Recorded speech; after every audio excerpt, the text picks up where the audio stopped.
a lot of these companies, are they really solving a problem that's really needed? Because I think those problems that are a necessity for industry to grow and succeed will be very successful. Welcome to Unstoppable Podcast with Harry Sardinas, inspiring conversations with influential millionaires, investors, thought leaders, entrepreneurs who are making a massive difference with their innovative products and services, and sharing the challenges and wisdom of how they sold their first million. How would you like to achieve your first million? And today we have Daniel Nikic, who is the founder of Cohres, and he's also a tech entrepreneur and he has helped companies and entrepreneurs to find funding and to be this point of joining between funding and projects. He has been doing this for a long time, expert in market research. So Daniel, tell us, what are the 5 steps that tech startup founders need to do in order to set the first million? Okay, well, thank you for having me on this podcast, Harry. And the first step I would say to getting $1 million as an entrepreneur is you have to find the problem that needs a solution. Because if there's already a solution to the problem, there's no need for your product or service.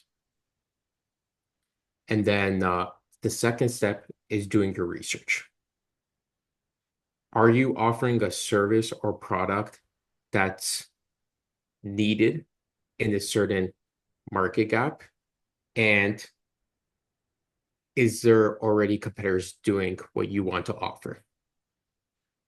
The third one is, if you have the skill sets, or if not, find a team or develop a team that can develop this product and service. Because as we all know, it's tough to have all the skill sets and strengths to develop a company yourself. Sometimes it's good to have a partner in the company. Some can be focused on sales and marketing, and the other one can be focused on the tech and the operations. So it's good to have about a yin yang, as they say. Mm-hmm. Fourth, I would say, can you manage stress? That's a skill set, I would Wow, say. very important. Very important.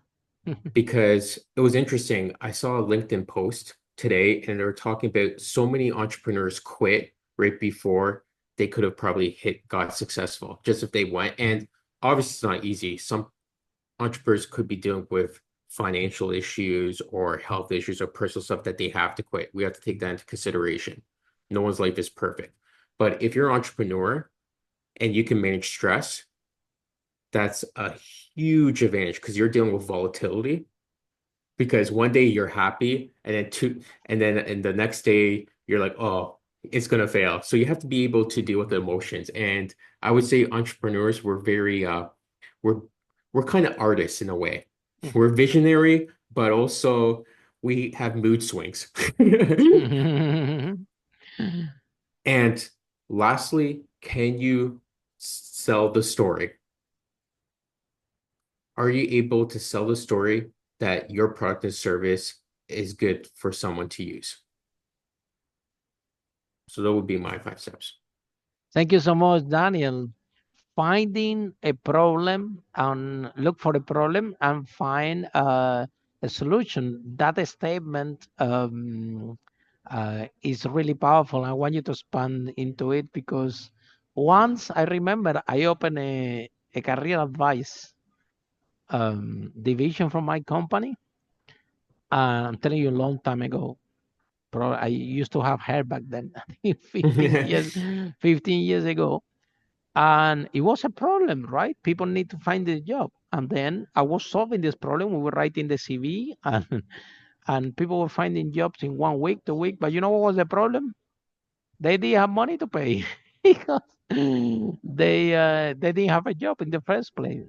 So it's all about solving the problem, but it's not any problem. Solving a problem that, like you described, real one that people are actually they're willing to pay, but also they can afford to pay. They have the affordability, because you can be solving a problem, but if the people cannot afford the problem, you're solving it, but they cannot afford your solution uh, because they don't have affordability. So can you expand a little bit more? A lot of tech entrepreneurs, founders, also investors listen this broadcast, and we really want to make it clear for the tech entrepreneurs, because we have done a research, and the tech space is one of the highest that we have failures in the industry.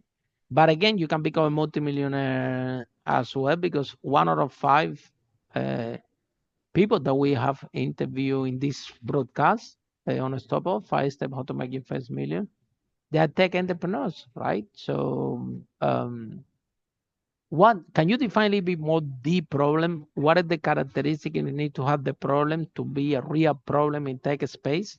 Because we see problems everywhere, but it has to be a problem that people are willing and able to pay, right?